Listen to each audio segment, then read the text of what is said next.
A seguir,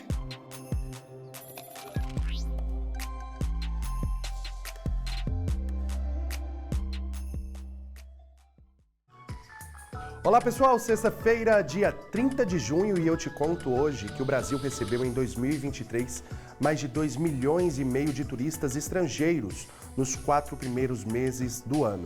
As atividades turísticas podem causar impactos não só positivos, mas também negativos, principalmente ao meio ambiente, como a poluição do ar e da água, descarte indevido de lixo e perturbação da vida selvagem.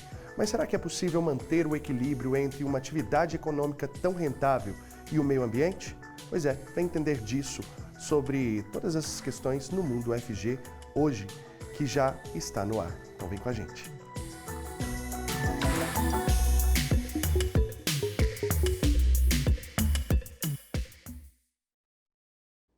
Seja muito bem-vindo e muito bem-vinda você que acompanha a gente aqui pela TV UFG e na Rádio Universitária 870 AM. Eu sou Cássio Neves, um homem negro de pele clara com cabelos Black Power e eu uso barba. Nesse bloco, o intérprete de Libras é o professor Diego Barbosa, coordenador do Labitave. Ele se descreve como um homem de pele branca, com cabelos e olhos castanhos e usa barba cheia. E para falar sobre esse equilíbrio entre turismo e meio ambiente, vamos conversar com Leonardo Ravaglia, doutor em Geografia pela UFG e coordenador também do curso de Bacharelado em Turismo do IFG. Ele se descreve como um homem de pele branca, com olhos e cabelos castanhos, e os cabelos são curtos.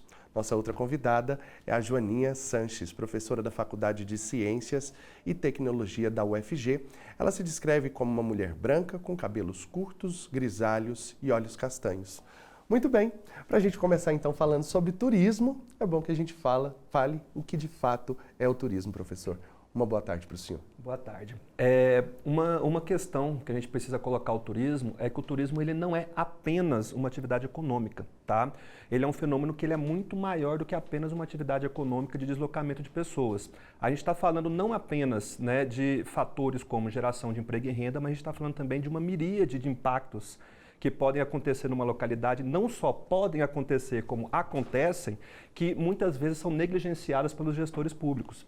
Então, como você inclusive colocou no texto inicial, impactos positivos e negativos, a gente está falando de meio ambiente, estamos falando de cultura, estamos falando da sociedade como um todo, estamos falando de políticas públicas, estamos falando dos impactos institucionais nas comunidades e que, infelizmente, no Brasil ainda esses impactos são extremamente negligenciados comparativamente aos impactos econômicos. Então, quando a gente vai pegar entrevistas com gestores públicos, é sempre aquela mesma coisa, né? Geração de emprego e renda, traz tanto de dinheiro, o PIB turístico é de X%, a ACT, que é atividades características do turismo, são de 9% de todo o PIB nacional, e a gente precisa se debruçar em cima desses números e tentar entender o que de fato isso significa, e como que a gente pode não apenas melhorar esses índices, mas melhorar a atividade turística como um todo, em toda a sua plenitude. Claro, é necessário analisar todo o contexto, né? E aqui em Goiás, inclusive, professor, a gente tem turismos no meio ambiente mesmo, ali na região de Pirenópolis, por exemplo, que as pessoas fazem visitações, trilhas e tudo mais, toda uma preocupação nesse sentido para que o meio ambiente não seja degradado também, né? Uma boa tarde também para a senhora. Boa tarde, Cássio, tudo bem? Tudo ótimo. Temos uma ampla visitação em áreas naturais no estado de Goiás, que é muito chamativa para o turismo. Então tem Pirenópolis, Chapada dos Veadeiros, Terra Ronca, então tem vários locais muito visitados e com o turismo extremamente explorado, né? E agora tentando ordenar todo esse movimento turístico, né, que só aumenta. E aí é como o professor estava falando, a gente tem, claro, todos os impactos positivos, mas também tem os impactos negativos. E aí não pode fechar o olho para isso, né? Não, aí tem que achar o equilíbrio, né? E como é difícil, hein? E como são muitos interesses em jogo também. Inclusive, o senhor tem uma pesquisa desenvolvida nesse sentido, né? Porque eu quero que o senhor comente para a gente. Aqui, eu fiz o doutorado aqui no UFG, atualmente eu estou como professor lá do IFG e estou na coordenação do curso de turismo aqui lá do IFG. Aqui em 2014 a 2018 eu fiz um trabalho, a minha tese de doutorado foi sobre políticas públicas de turismo aqui no estado de Goiás. né? Então a gente estudou durante, né, esses 4 anos e poucos, né, da nossa tese, exatamente sobre como que o Estado aqui, né, o governo do Estado de Goiás trabalha com turismo historicamente. Isso desde os primórdios, desde quando nem existia uma secretaria formalmente constituída de turismo, né? E essa pesquisa também parece que ela aborda os estereótipos desse povo goiano, é isso? Quando se fala em turismo, quando se fala em imagem do turismo, quando se fala em trabalhar a imagem para o turista, se fala quase que obrigatoriamente de estereótipos, né? Então, é muito comum, por exemplo, a gente ouvir falar que o estrangeiro só pensa que no Brasil é carnaval, é futebol, é não sei o quê. Isso é uma construção de estereótipos. Essa construção, ela não se dá apenas no âmbito das secretarias de turismo, mas é algo muito mais profundo e de raízes históricas muito anteriores, né, à formação de uma secretaria de turismo.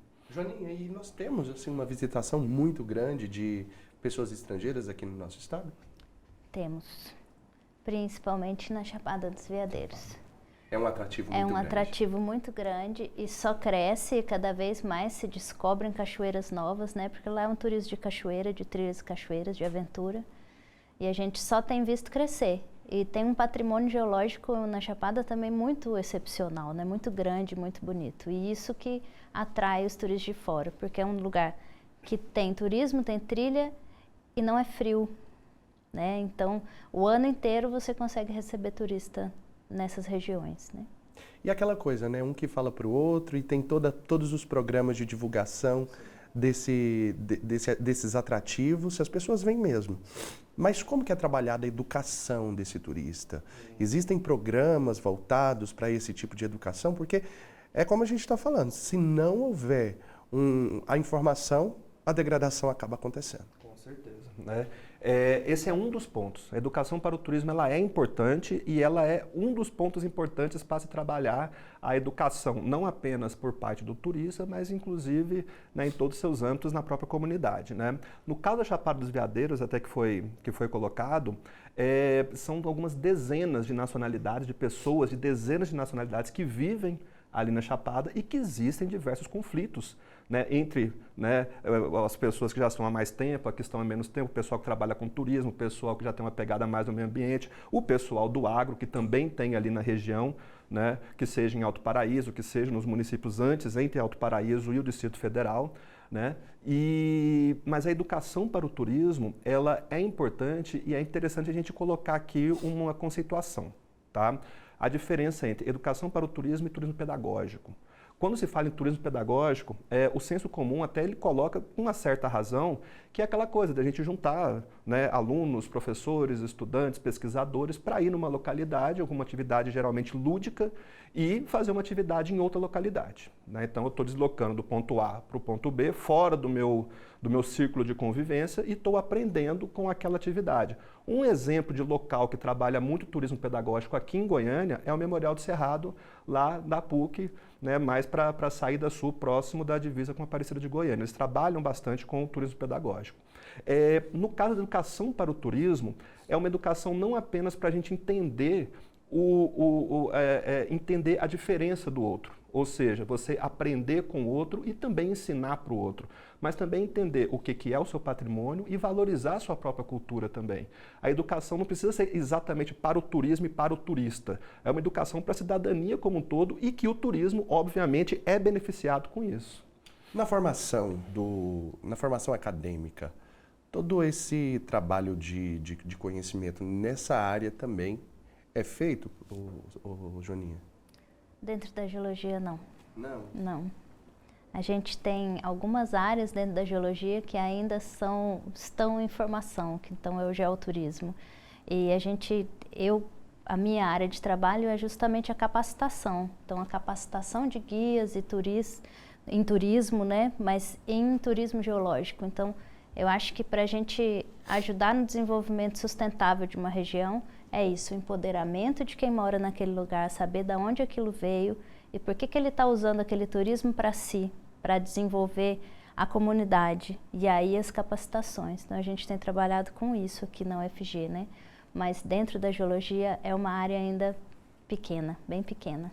tão complicado se isso acontece, de perder, por exemplo, um fóssil, né? Se existe esse extravio, o comprometimento para a história de tudo isso é grandiosa, né? Sim, muito. E não é só isso, assim, a maioria das pessoas tem o desconhecimento de onde você vive, onde você pisa, né? Então, da onde veio aquela rocha? O que aquela cachoeira está fazendo ali? Como é que ela foi formada? Por que eu tenho esse solo aqui, esse solo diferente aqui? Por que os calungas plantam no solo vermelho, que é uma rocha diferente que tem embaixo? Eles precisam dessa comunicação. A gente falta muito dentro da universidade, essa comunicação com o povo, com a população, né? De levar o conhecimento a todo mundo. E isso vai direto no uso turístico, né? Quando você empodera um povo, uma pessoa que mora naquele lugar, pode ser externo ou não, né? Pode ser um guia, condutor que não é do local, mas ele sabe a origem daquele lugar, aquilo se torna excepcional, ele trabalha aquilo como uma proteção e aí não acontece, por exemplo, um extravio de um fóssil, porque ele sabe da importância disso naquele local, mas vem da educação. E é uma questão histórica mesmo, né, Leonardo? Porque, assim, a gente percebe que desde os povos originários não foram respeitados nesse sentido, né? Foram chegando, tomando conta das terras que já eram habitadas, e isso vem historicamente sendo feito. Exatamente. Inclusive, quando a gente vai estudar, por exemplo, museologia, a gente vai ver exatamente esse extravio de diversos fósseis e equipamentos e ferramentas importantes para aquela cultura que foram levadas por outras culturas para outros locais em outros países, em outros continentes. Inclusive, está tendo um movimento muito forte de retorno, né, disso para as localidades de origem. Então, principalmente, tem uma discussão muito forte nisso no Egito, por exemplo, né, de você repatriar boa parte desses fósseis e desses materiais que foram extraviados por outros povos, né, mas é um movimento que, felizmente, está acontecendo, mas ainda tem muita coisa para se fazer ainda, né? Com o crescimento, o aumento populacional, a gente já sofre esses impactos. Com a vinda de turistas, isso acaba ficando ainda maior, né? São pessoas que passam, que vão embora, mas que deixam ali um rastro negativo também, né? O meio ambiente fica comprometido por meio também de geração de carbono, enfim, são vários os fatores, né? Pode citar pra gente outros? Posso citar um exemplo na Chapada dos Veadeiros, que eu conheço lá desde 2003, acho que é isso. E existiam muitos cristais na trilha. Olha. E aí todo mundo vai lá e leva um cristal para casa. Como se fosse uma lembrança. Exato. E assim, ele não vai ser mais formado naquele local. Então hoje em dia já não tem, já a trilha você já quase não encontra cristal de quartzo na trilha de dentro do Parque Nacional. Mesmo sendo proibido recolher, né? Porque ali uma pedrinha, vou levar para mim. Esse é um exemplo. E o aumento do turismo de massa também causa muita degradação. Então o turismo ele tem que ser ordenado, né? O turismo de massa tem causado, inclusive, acidentes e incidentes, né? Quando você não tem um ordenamento do território. Então, num lago, por exemplo, muitas lanchas, né? Não tem um ordenamento. Numa trilha, aumentar a capacidade de carga da trilha, sendo que ela não aguenta aquele tanto de turista. Aí você gera lixo, você não tem controle de quantas pessoas estão entrando ou saindo. Isso ajuda muito a degradação do meio ambiente, assim, Além da vegetação também, que pode ser pisoteada, né, professor? Com certeza. Inclusive, a questão da educação para o turismo é central nisso, né? A gente sabe, quem cresceu em Goiânia sempre viu aquela propaganda sobre a época do Araguaia. Né? Como era famosa, né? Como era famosa. Então, não deixe nada além de pegadas, né? E mesmo assim, se a gente for em 2022, 2023, a gente vai na região do Araguaia e continuam muitos dos problemas que tinham há décadas atrás, né? Então, para a gente ver que a importância dessa educação para o turismo, ela é constante. Outra coisa, né, sobre esse assunto, tem um termo que atualmente ficou muito na moda, só que é algo que acontece desde sempre, é a tal da turismofobia. Né? Então, da aversão da população local para a atividade turística. Isso é muito comum em locais com turismo de massa, né? Que tem uma quantidade tão grande de turistas que isso influencia tão negativamente em cada vez mais aspectos da vida da população local que eles se voltam contra o turismo. Os exemplos mais clássicos que a gente tem de turismofobia são Veneza e São Barcelona, né? Então, a gente está falando de cidades que recebem cerca de 20 milhões de turistas por ano, entre estrangeiros e turistas domésticos ali dos próprios países. E Veneza, por exemplo, é uma cidade que está tendo fuga da própria população local, que hoje tem bairros de Goiânia que tem população maior do que Veneza. Veneza tem 50 mil habitantes. Né? A população que trabalha em Veneza teve que se mudar para cidades fora da ilha, né, por conta de aumento de aluguel. Boa parte dos apartamentos ali de Veneza se transformaram em Airbnb, em locais de aluguel. Aumento dos custos de diversas formas, restaurantes muito caros, padaria, todos, né, o comércio ficou muito caro. E fora a encheção, que é todo dia você está andando em rua lotada de gente que você nunca viu na vida. Né? Então tem muito caso de turista que é assim, eu faço numa outra localidade o que eu não faço na minha localidade. Né? Eu tenho atitudes, quando eu estou numa atividade de lazer, que eu não tenho na minha cidade. Ninguém me conhece ali. Né? Então tem casos de abuso dos próprios turistas que fazem com que a população local se volte contra o turismo. E isso aqui no Brasil, por mais que não se chame, não se coloque como turismofobia, a gente sente sim que principalmente destinos mais massificados do turismo, eles têm uma parcela da população local que com razão se volta contra a atividade do turismo. Olha só, é uma preocupação muito grande porque de fato acaba expulsando os próprios moradores locais, né? Temos isso na costa da Bahia, quase toda, né? Da população sair. Os pescadores não moram mais na costa. Eles moram a mais de 1 quilômetro para dentro, que antes eles moravam na costa, né? E o quanto que a gente percebe, assim, que muitas vezes eu vou para determinado lugar, falo eu assim, né? Casos negativos que a gente acaba vendo, vou até me tirar dessa para não me comprometer, que de fato é uma vergonha. Pessoas que vão visitar determinada região, passam praticamente todas as férias lá, mas a xenofobia está presente quando vai para aquele local. O povo dali parece que não presta. Eu posso ir lá, degradar, posso utilizar como eu quero. E claro, a gente não está aqui descartando também os pontos positivos, né, professor? E, professora, a gente não está descartando. Mas esse impacto negativo também de não respeitar nem mesmo o povo daquele local. Sim, eu que trabalho em áreas turísticas faz um tempo já, né? Eu percebo muito isso, e uma coisa que eu sinto mais, além disso, assim, ó, que é o não conhecer o povo que mora naquela região, é o você não conhecer a região, você ir para tirar foto. E isso está crescendo muito, o turismo instagramável. E aí você está num lugar natural, né? E você não se conecta com aquele local. Então, você está numa praia e você não se conecta com aquela praia, não se deslumbra, você está ali só tirando foto. Vi isso várias vezes em Fernando de Noronha, nos mirantes, assim. Então, no mirante, você vai lá e tira foto, e às vezes não olha e não vê o passarinho, não vê a rocha, não vê a água, assim, mas a foto do Instagram tá lá. Tem que mostrar para o povo, né, que teve ali. E aí acaba se arriscando, vai para penhascos assim que acabam colocando a própria vida também em risco. Ou seja, não pensa nem nas pessoas dali, nem na vegetação, nem no meio ambiente e nem em si mesmo, né, professor? Há um esvaziamento do fazer turístico. Né? Então, a pessoa viaja por motivos muito mais superficiais do que, em geral, se fazia há bem menos tempo atrás. Então, agora, eu quero ir para uma localidade porque tal influencer tirou uma foto que eu quero tirar exatamente a mesma foto. Né? Então, muitos gestores de destinos turísticos, eles estão pensando os seus destinos para se fazer lugares instagramáveis. A preocupação é muito maior em fazer lugares instagramáveis do que exatamente melhorar a experiência do turista e a qualidade do turismo. E principalmente, que infelizmente é muito negligenciado, é como que a atividade turística de fato vai se tornar benefício para a população local. Né, que infelizmente é o que menos acontece, né, a preocupação do gestor público em relação à população local, a como que isso vai impactar no dia a dia da comunidade.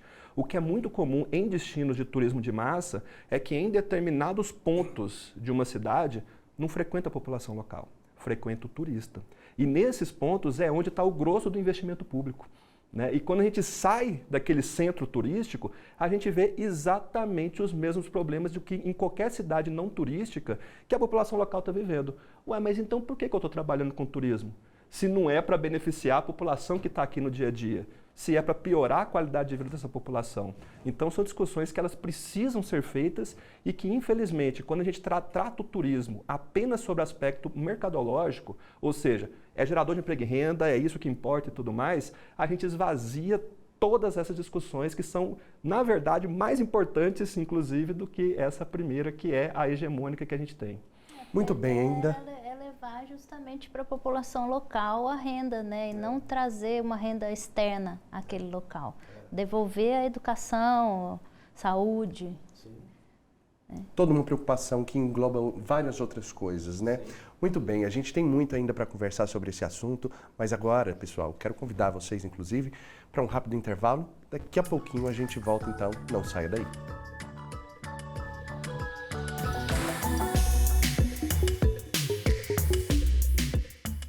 Nenhuma descoberta humana começa sem pesquisa. É ela que faz a sociedade crescer e caminhar, que encontra soluções, promove a evolução de um país, melhora a qualidade de vida das pessoas e garante o futuro.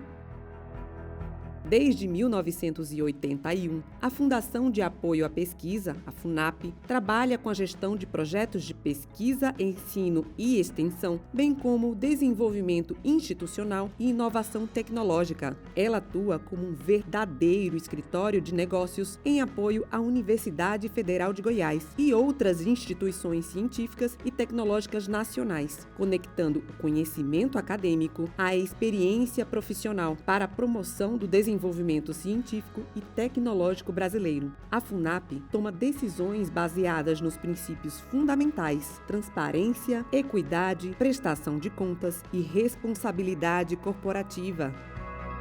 Traga seu projeto para a Fundação. Acesse o site funap.org.br ou entre em contato pelo telefone 3216-7300. FUNAP, porque grandes ideias precisam de apoio.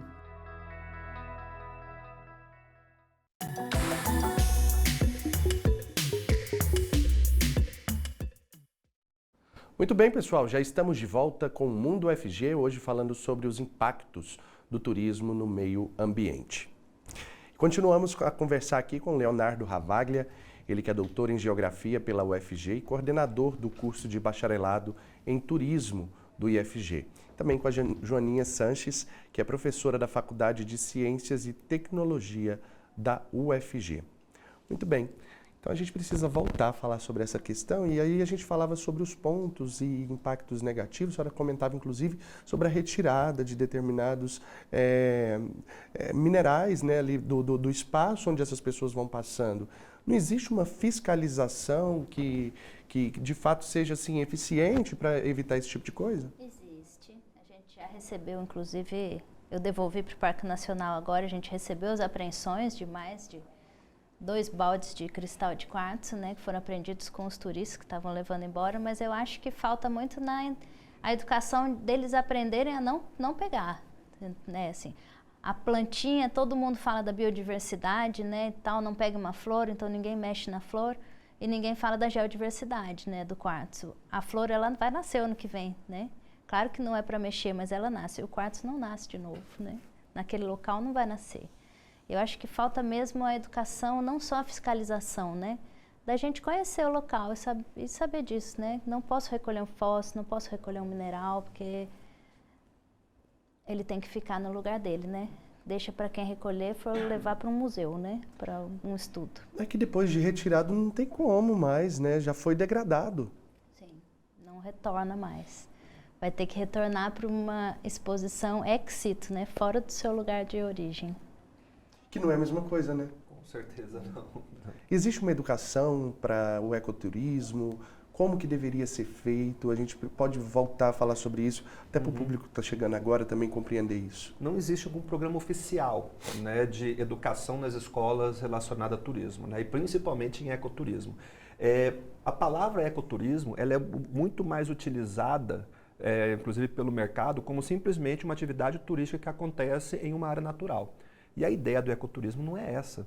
né? É o turismo realmente obedecendo determinados preceitos de sustentabilidade, né? Com preocupação em relação ao meio ambiente, às comunidades que estão ali, e que infelizmente não é isso que muitas vezes acontece. É colocado apenas como uma atividade de turismo de lazer em áreas naturais.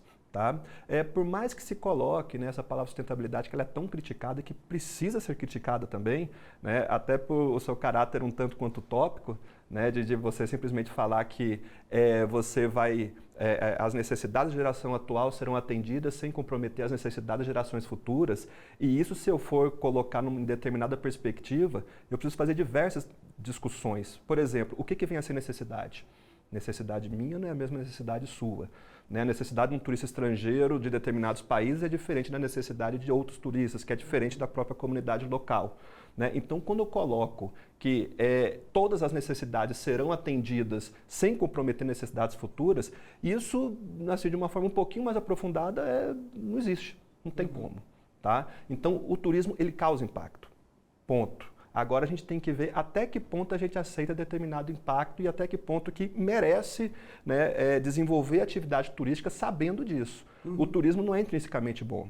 Né? E quando a gente coloca o discurso oficial como o Brasil recebe apenas X turistas estrangeiros e temos potencial de receber Y. Não temos esse potencial e muitas vezes nem precisamos de trazer 70 milhões de turistas, 80 milhões de turistas em relação ao impacto que isso vai causar. E um último ponto, né, antes de terminar, é que turismo ele não está necessariamente relacionado com lazer. Né? E todas as propagandas turísticas e o que chega na população final, ela está apenas vinculada a lazer. Então, o Brasil recebeu 6,7 milhões de turistas estrangeiros em 2022. Tá. Quantos desses são de fato a lazer? Da onde que eles vieram? Né? Por onde que eles entraram? Quando a gente vai olhar de fato, a gente vai ver um monte de dados que muitas vezes nos surpreende. Então, por exemplo, 6,7 milhões, só que a gente está falando de 2,5 milhões, até um pouco mais, de argentinos que vêm para o Brasil. E a gente fica muito preocupado, nossa, o turista norte-americano, o turista europeu, e quem está vindo aqui para o Brasil mesmo é o argentino, o paraguaio, o uruguaio, etc. O Uruguai levou para o Brasil, né, no ano passado, cerca de 350 mil turistas. Ou seja, recebemos 350 mil uruguaios no Brasil. Isso corresponde a 1/10 da população deles. 2,5 milhões corresponde a mais de 5% da população argentina. Você imagina se 5% do Brasil fosse visitar a Argentina todo ano? Hoje saiu os dados do IBGE, né, agora 10 horas da manhã, e o Brasil tem 203 milhões de habitantes, de acordo com o censo 2022 do IBGE. Arredondando para 200 milhões e fazendo 5%, dá 10 milhões de brasileiros. Estou certo na conta? 5% de 200, 10 milhões. Sou ruim na matemática, mas vai ser. Me perdoem se eu estiver errado, mas eu acho que é isso. Né? Tranquilo. Agora imagina 10 milhões de brasileiros visitando a Argentina todo ano. A Argentina recebe, somando todas as outras nacionalidades, 7 milhões e pouco. Tá? Então a gente tem que tirar um pouco essa questão de a Torre Eiffel recebe mais turistas do que o Brasil inteiro. Isso é uma análise completamente falaciosa, não tem como comparar A com B. Né? Eu morei um tempo, inclusive, por conta do doutorado aqui na UFG, um tempo em Moçambique. E eu tive a oportunidade de estudar o caso da África do Sul. A África do Sul, ela, de acordo com os dados oficiais, recebe entre 11 e 12 milhões de estrangeiros ao ano. Só que se a gente for analisar a fundo esses 12 milhões, primeiro, se eu vejo um dado desse, o que eu vou pensar? A África do Sul trabalha o turismo melhor que o Brasil. A África do Sul, nossa, tem um monte de europeus e norte-americanos que estão vindo para a África do Sul porque tem uma estrutura melhor, porque, né, tem atrativos melhores, porque o marketing turístico é melhor. Não. Né? Dos 11 milhões, cerca de 8 milhões é o pessoal de Moçambique, de Botsuana, da Namíbia, né, dos países ao redor que vão ali para a África do Sul, Lesoto, Suazilândia, que agora mudou de nome, Swatini, que chama, e que para atividades muito mais simples. Vou passar o final de semana, vou ir no cinema, vou fazer qualquer coisa nesse sentido. Não tem nada a ver, né, com, nossa, como que o marketing turístico é mais competente do que o do outro. E isso é só para ilustrar, porque se eu for pegar vários outros países, a coisa se repete. Né? Então, exemplo, Londres a Paris. Eu consigo ir de Londres para Paris de uma forma comparativamente ao nível de renda. Tá? mais rápido, mais barato e com mais opções do que se eu sair de Goiânia e for para Uruaçu.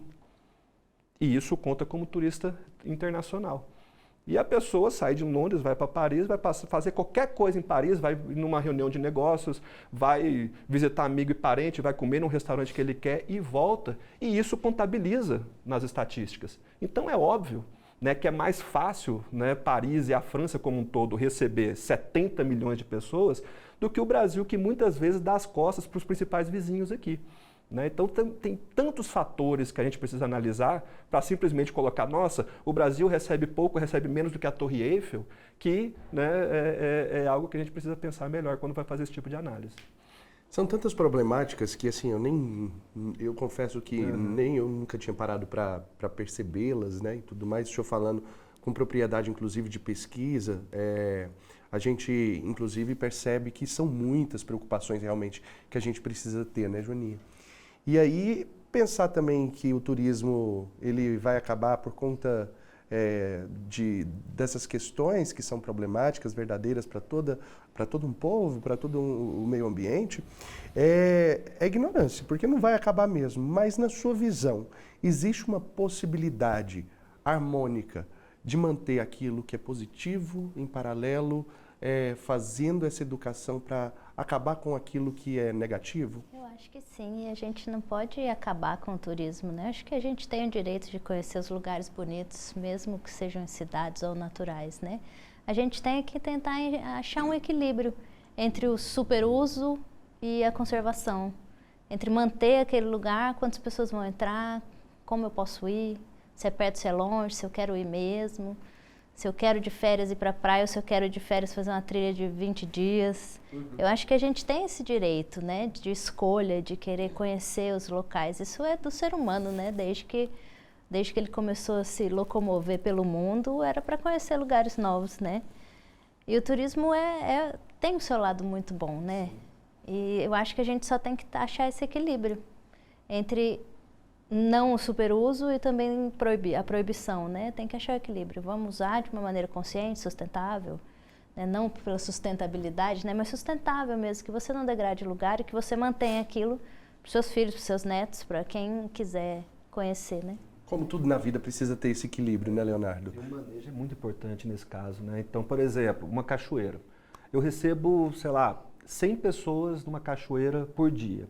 Uma coisa é eu receber 100 pessoas, cada pessoa faz trilha paralela, aí arranca uma plantinha, e aí vai música alta, e aí, né, come e deixa lixo, 100 pessoas de uma vez, chega na beira da cachoeira, né?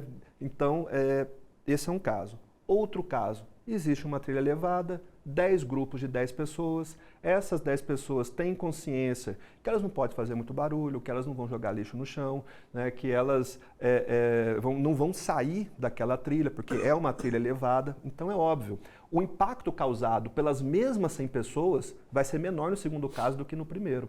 Então, a importância desse manejo também e de ter essa visitação um pouco mais organizada ajuda a diminuir os impactos negativos ambientais do turismo.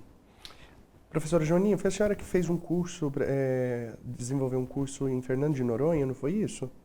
Quero que a senhora fale para a gente como que funcionou, como que foi a experiência, tudo que foi observado por lá também. A gente foi convidado, desde o acidente de Capitólio, a fazer a análise de risco geológico em áreas turísticas. E Noronha nos contratou, eu e meu tutor do pós-doutorado, né, o Fábio, da Unesp de São Paulo, de Rio Claro. E a gente, então, fez a avaliação da supervisitação das praias, né? E onde tinham os riscos geológicos. E o manejo desses riscos. Em paralelo, a gente deu um curso para os guias de Fernando de Noronha, mostrando a origem da ilha vulcânica tão excepcional que é no Brasil, né? Uma das únicas ilhas vulcânicas com turismo é a única, né? Visitável tem mais, mas com turismo é a única. E mostrando para eles a importância deles saberem a origem para poder passar para o turista e ajudar a ordenar o uso das trilhas por causa do risco geológico. E isso vai concomitante com o patrimônio e o patrimônio da biodiversidade que tem lá. Foi muito bom. Os guias saíram muito satisfeitos porque a gente chega com uma linguagem diferente, mas que é o dia a dia deles, né? Eles estão ali todo dia vendo as pedras, né? Aí a gente só chega contando como é que aquela pedra foi parar lá. E como que aconteceu esse convite? Como que chegaram até a Universidade Federal? Chegaram até vocês como pesquisadores? Foi depois do acidente de Capitólio, tá? E porque a gente tem um grupo de pesquisa de risco e patrimônio geológico em áreas turísticas, né? Que começou em 2020 para 2021. A gente estava na pandemia ainda, tiveram alguns acidentes no estado de São Paulo. Esses acidentes também teve no Rio Grande do Norte, na Praia da Pipa, né? E a partir desses acidentes, como eu era uma das poucas pessoas dentro da minha área que trabalha com geologia estrutural, que é uma área bem específica dentro da geologia, que já trabalhava com turismo, com geoturismo, né, na Chapada dos Veadeiros. E eu já fazia laudos na Chapada dizendo se o local era perigoso ou não para entrar, ou se era para entrar de capacete. Eu ajudava a dar um ordenamento quando eu via algum local de risco. Aí quando teve o acidente de Capitólio, um colega geólogo não podia responder porque ele é responsável por São Paulo, o acidente foi em Minas, e o meu tutor, o Fábio, estava muito doente, e aí eles falaram assim, não, quem vai responder é você. E aí chegaram na gente. Chegaram em mim, na UFG e na Unesp de Rio Claro, que a gente já tinha esse grupo que estava só começando. A ideia era fazer uma cartilha. Cuidado em áreas turísticas, uma cartilha simples, assim, ó, vamos observar o nosso entorno, observar a área natural. E aí depois do acidente a gente teve tá criando as diretrizes nacionais para uso em áreas turísticas que apresentem risco geológico. Foi impressionante assim. Como que, assim, é realmente quando envolvem mortes, quando envolvem catástrofes, que esse olhar se volta, né? A gente percebe aí esse caso de Capitólio. Nós temos muito próximos da gente também os incêndios que acontecem, principalmente em períodos assim de agosto, justamente por conta desse desregramento, né, Leonardo? Sim, sim. É interessante que a gente só começa a agir quando a coisa já está feita, né? Então a gente vê casos, por exemplo, de Mariana, vê o caso de Brumadinho, né? Vê casos do turismo como um todo, né? De determinados desastres naturais, como foi inclusive o caso de Capitólio, né? Que se esperou acontecer aquele desastre para não, agora sim a gente tem que agir, né? Então a gente não tem muita cultura do agir preventivamente, né? E isso é muito necessário que a gente comece de fato a trabalhar de forma preventiva. Brevemente, nós já estamos encaminhando para o final do programa. Alguma consideração final que o senhor queira fazer? Então, eu agradeço, né, o convite aqui para estar participando do programa. Então, estou aberto a novos convites, né, conversar mais profundamente sobre determinado tema, né, em relação ao turismo. O IFG ele também está de portas abertas a todo mundo, né, assim como a UFG me recebeu tão bem, né, no meu período de doutorado também, e eu só tenho a agradecer o convite. Obrigado. Tá? Leonardo, muito obrigado também pela sua participação. Leonardo Ravaglia, pesquisador da UFG. Joaninha, suas considerações finais também, qualquer ponto que queira destacar? Obrigada, Cássio. Eu acho que o mais importante para a gente destacar para o público em geral, né, é da gente tomar cuidado, né? Não é só o turismo em área natural, é o turismo nas cidades também. A gente não interferir no modo de vida das cidades pequenas, das cidades históricas, conservar o patrimônio. Em área natural, a gente olhar em volta, saber onde está, perceber o que aquilo traz para a gente de importante. É uma coisa mais sensorial, né? O que é sensível para você, né? Vamos estar naquele lugar de fato, né? Fazer parte dele, que ele faz parte da gente também. Eu acho que é isso, a gente manter essa consciência de conservação e saber que a gente depende das áreas naturais, das áreas históricas e elas também dependem da gente. Pensar que aquilo ali, apesar de ser seu até determinado ponto, ele está emprestado para você, né? Uhum. Outros povos, outras pessoas também precisam conhecer e usufruir. Joaninha Sanches, professora da FCT, da UFG, muito obrigado também pela sua participação e até uma próxima. Muito obrigado. Pessoal, nós vamos para mais um rápido intervalo. Eu quero lembrar vocês de acessarem aí as nossas redes sociais, nosso Instagram, @TVUFG, tá bom? Segue aí, a gente vai conhecer vocês melhor através dessa interatividade. Nós vamos para mais um rápido intervalo e daqui a pouquinho eu volto trazendo muito mais.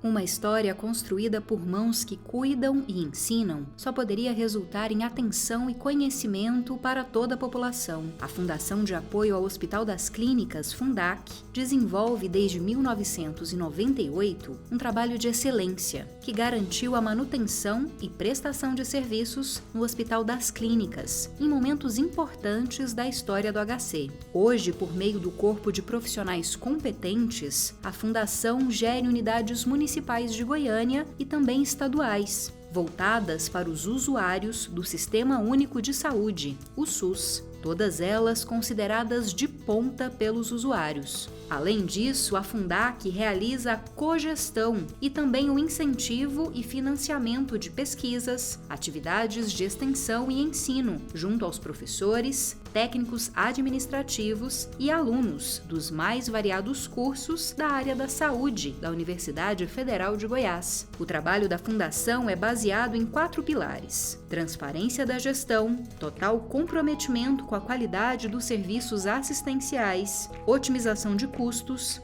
eficiência e eficácia em uma assistência humanizada. Assim, ela atua com respeito, carinho e dedicação a quem precisar. Fundac, uma fundação feita por gente que cuida da gente.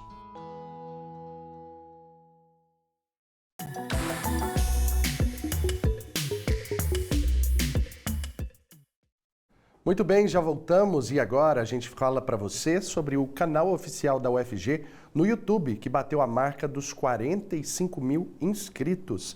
A universidade lidera o ranking de canais de universidades federais da plataforma. Vamos ver. Influenciadora é ela. A UFG é líder entre os canais de universidades federais do país no YouTube.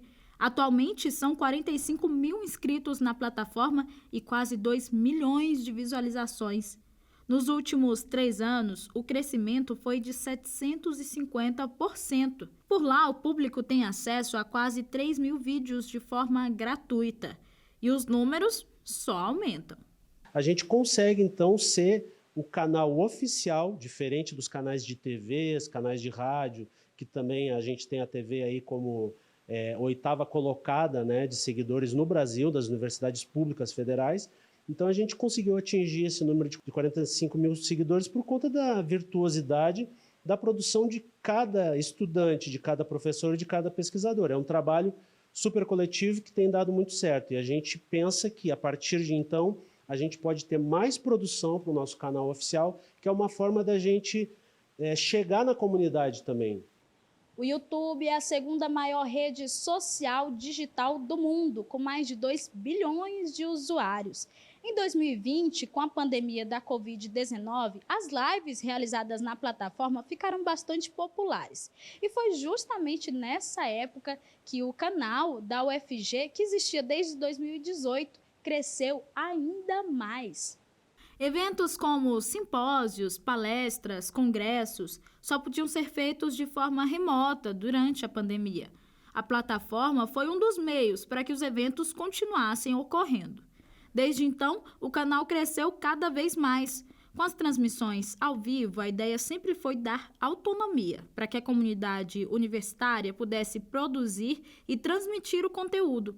Então, quando há um evento, por exemplo, a própria organização que faz a transmissão na plataforma. A equipe que coordena o canal oferece um treinamento gratuito e todo o suporte necessário. O nosso caráter, o nosso diferencial é trazer essa autonomia para que as pessoas da comunidade acadêmica possam fazer sua própria gestão. Sua gestão de telas, com a sua visualidade, e a gestão de chat, que é onde ela faz a interação com o público que está assistindo. Né? Nós damos esse treinamento e ficamos ali no backstage, em um grupo de WhatsApp, fazendo toda a solucionar as dúvidas do pessoal, né? Mas todo o evento ele é realizado através da sua própria gestão.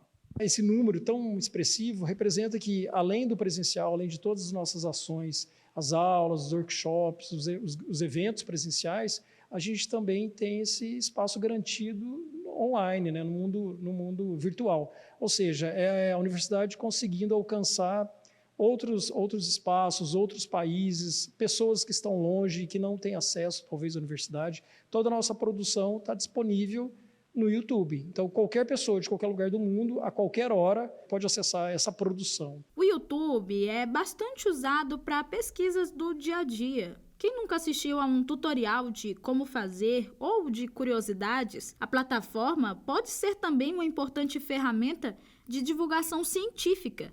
E a UFG entendeu isso. A gente ter autonomia de ter os nossos canais para divulgar aquilo que efetivamente a gente pensa sobre o mundo é muito importante. A gente não ter somente os atravessadores, que são os meios de comunicação tradicionais.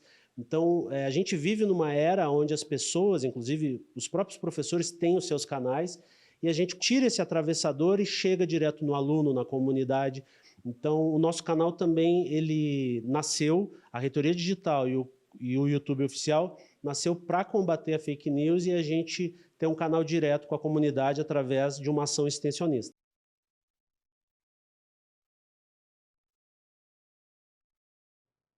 Agora você confere algumas novidades da Universidade Federal de Goiás. Olá para você que está ligado no Mundo UFG. Sou Igor Rodrigues, um homem jovem, negro de pele clara, com cabelos escuros e curtos. E agora a gente vai conferir as últimas notícias sobre a Universidade Federal de Goiás. O pesquisador Gustavo Rocha, do Programa de Pós-Graduação em Ciência e Tecnologia de Alimentos, da UFG, foi selecionado para participar do ProLíder, um movimento do Instituto FOR, que capacita futuros líderes de empreendimentos que podem transformar o país. O pesquisador foi um dos 80 selecionados, entre os mais de 15 mil inscritos no programa. Gustavo Rocha lidera uma startup, referência no setor de alimentos, com foco em sustentabilidade, tecnologia e saúde, incubada no Centro de Empreendedorismo e Incubação da UFG. E tem docente da UFG ganhando concurso internacional. A Fundação Gilberto Freire anunciou que o professor da Faculdade de História, Ulisses do Vale, foi o vencedor do 2º concurso internacional de ensaios, no Prêmio Gilberto Freire 2022-2023. Segundo a comissão julgadora, o professor Ulisses conseguiu trazer questões inovadoras para o entendimento da obra de Gilberto Freire. E a UFG vai realizar uma chamada pública para aquisição de alimentos vindos da agricultura familiar, que tem como objetivo atender o Programa Nacional de Alimentação Escolar. Os interessados devem acessar o edital disponível no site da Diretoria de Compras da UFG. O edital abre dia 26 de junho. Acesse e participe. Essas foram as últimas notícias sobre a universidade. E para você não perder nada do que acontece na UFG, é só continuar acompanhando a programação da TV UFG. Se cuida e até mais. Tchau! E para fechar o programa de hoje, vamos falar sobre cultura. No mês de junho foi lançado um curta ficcional, resultado do estágio em docência do programa de pós-graduação em História da UFG. A narrativa trata do meio ambiente e o futuro do planeta. Acompanhe na reportagem. Duas crianças curiosas descobrem em sala de aula a história de Pirinópolis e investigam a lenda de uma joia perdida que tem o poder de salvar a natureza. Essa é a história retratada no curta Pirinópolis, a Guardiã das Águas, que é resultado do trabalho desenvolvido por Juliana Marra durante o doutorado em História. Foi um trabalho, assim, muito gratificante para a gente, né? Nós acabamos de lançar nosso filme, Pirinópolis, a Guardiã das Águas. Fizemos esse trabalho do início ao fim, totalmente coletivo, envolvendo vários parceiros, vários colaboradores, né? Principalmente as crianças que atuaram no filme, fizeram a produção, mas também, principalmente, desenvolveram um argumento, né? Nós fizemos uma dinâmica com as crianças, na qual nós pudemos desenvolver o argumento do filme, que posteriormente nós elaboramos melhor na construção do nosso roteiro, né? Trabalhando exatamente os temas relacionados à história de Pirinópolis e ao meio ambiente, né? O curta contou com a presença das crianças do projeto educativo Arandu Ecopedagogia, de Pirenópolis, e com a parceria do projeto de extensão da UFG, Seção Corujinha e Cine Arandu. Os pequeninos Caetano e Iolanda contam como foi a experiência e o que aprenderam sobre o cinema. Foi muito bom. Que você acha? Deu muito trabalho, né? Mas foi muito bom. Eu gostei muito, eu achei bem interessante. Eu aprendi várias coisas. Uma delas é que o cinema tem mais de 100 anos e que o Rio de Pirenópolis e a cidade inteira estão poluída. A gente espera que o nosso filme reduza um pouco de poluição. O engano se esconde aí, desvão. O que duvida tá querendo é ser senhor da condição. O filme é resultado do estágio docência feito pela Juliana no CEPAI, Centro de Ensino e Pesquisa Aplicada à Educação da UFG. Maria Alice, que é professora da unidade e orientadora desse período de prática, considera a importância dos laços e dos saberes criados a partir do processo. Acho que atendeu à educação, né, e as crianças clamam, né, na escola. Viver experiências em que há encontros de vários saberes. E esse estágio, acho que proporcionou tudo isso, tanto para as crianças, quanto para a Juliana, quanto para mim, que estava envolvida na orientação desse trabalho, e quanto às pessoas que participaram, porque se a gente vê o make-off do filme, a gente vai perceber quantas ações foram realizadas até chegar ao filme.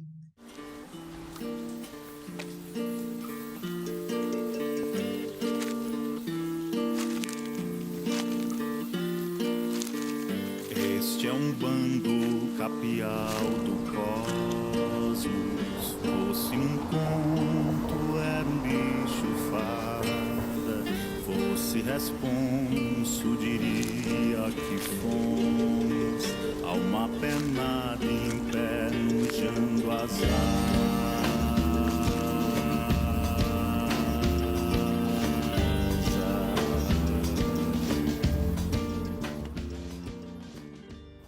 Muito bem. Se você quiser ver ou rever qualquer episódio do Mundo UFG, é só procurar nosso canal no YouTube, lá a gente faz a transmissão ao vivo e deixa todos os programas também disponíveis para você. Se você quiser sugerir alguma pauta para a gente trazer aqui no Mundo UFG, é só entrar em contato por meio do nosso WhatsApp, que é o 62 99181 1406. Também já aproveita para baixar o nosso aplicativo, porque nele você pode assistir a programação ao vivo e também nos mandar mensagens. E eu vou ficando por aqui, mas na segunda-feira eu tô de volta. Te desejo um ótimo final de semana.